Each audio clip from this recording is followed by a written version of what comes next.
बिस्मिल्लाहिर्रहमानिर्रहीम। उम्मीद है काश्तकार भाइयों आप खैरियत से होंगे।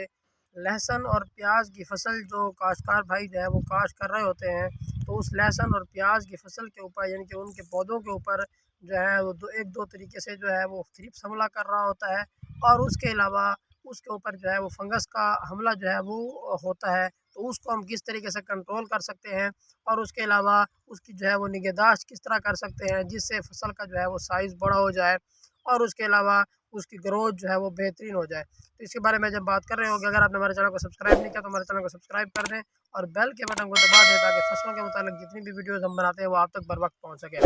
खासकर भाइयों, जिस तरह से ऊपर से गर्मी पड़ रही है, यानी कि मार्च के महीने के अंदर थ्रिप्स का हमला जो है वो बहुत ज़्यादा जो है वो देखा जाता है प्याज के पौधों के ऊपर या लहसुन के पौधे के ऊपर। तो उसको हम किस तरीके से कंट्रोल कर सकते हैं। जो थ्रिप्स है, वो थ्रिप्स पौधे का जो मेन जो स्टेम होता है जिससे निकल रही होती है, उसके अंदर जो छोटे छोटे पौधे होते हैं, ये साथ करके दिखाएं इधर, यहाँ पे नज़र जो नहीं आएंगे, लेकिन ये जो इसका ये वाली जो गाची है, इसके साथ ही बिल्कुल जो है वो थ्रिप्स के पौधे जो है वो थ्रिप्स के जो कीड़े हैं वो हमला कर रहे होते हैं, और उसकी वजह से इनके ऊपर जो है वो दाग धब्बे नज़र आते हैं।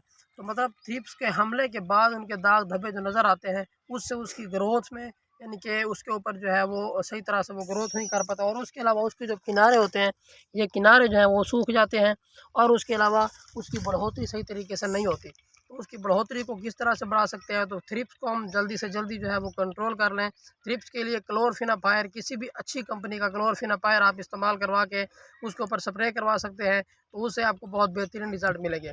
और उसके अलावा अगर आपको जो है वो क्लोरफिनाफायर सही तरह से नहीं मिलती, तो उसके साथ आप क्लोरपायरिफास 250 ml आप जो है वो 1 एकड़ के ऊपर स्प्रे करवा दें। 250 ml क्लोरपायरिफास, उसके साथ क्लोरपायरिफायर जो है दोनों मिक्स करवा कर, और उसके अलावा रेडिएंट एक प्रोडक्ट है, उसका भी स्प्रे करवा कर आप थ्रिप्स से जो है वो निजात हासिल कर सकते हैं।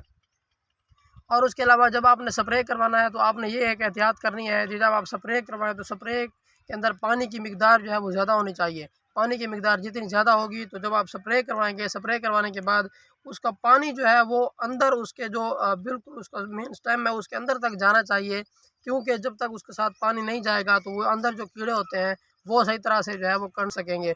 और उसके अलावा अगर आपने अब तक अपनी लहसुन या प्याज की फसल के ऊपर, उनके पौधों के ऊपर अगर आपने फंजीसाइड का स्प्रे नहीं करवाया, अगर आपने किसी भी फंजीसाइड का जो है वो नीचे फ्लड नहीं करवाया, तो आपको चाहिए कि आप उसको फंगस से बचाने के लिए आप उसको जो है वो फंजीसाइड के साथ जो है उसको स्प्रे करवा दें। सब फंजीसाइड के लिए आप टाइबोकोनाज़ोल का इस्तेमाल करवा सकते हैं, आप जो है वो डायफेनाकोनाज़ोल का इस्तेमाल करवा सकते हैं, नटीवो बायर का प्रोडक्ट है उसका इस्तेमाल करवा सकते हैं जिसके अंदर टाइबोकोनाज़ोल होता है।